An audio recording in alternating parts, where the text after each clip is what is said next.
keturunan demi penerus perjuangan.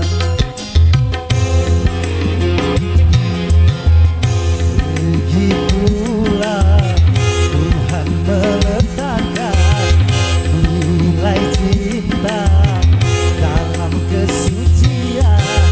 Jadi janganlah kau menyalahgunakan sebagai pemuas nafsu setan.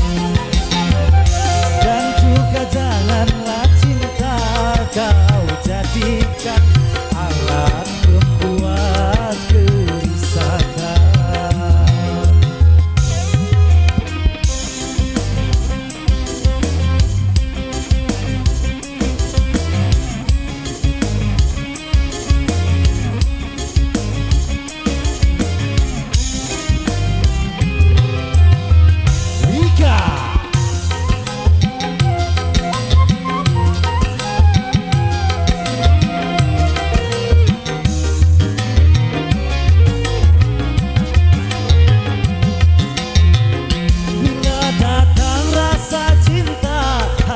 Hati dan waspada, jaga, pelihara, serta kuasailah.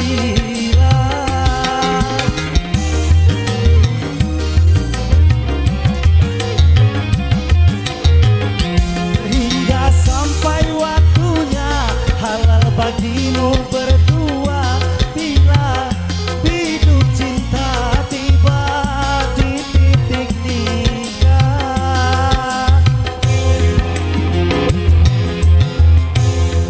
Yang sudah tunas-tunas muda berguguran sebelum berkembang, korban dari nafsu birahi durjana yang mengatasnamakan cinta.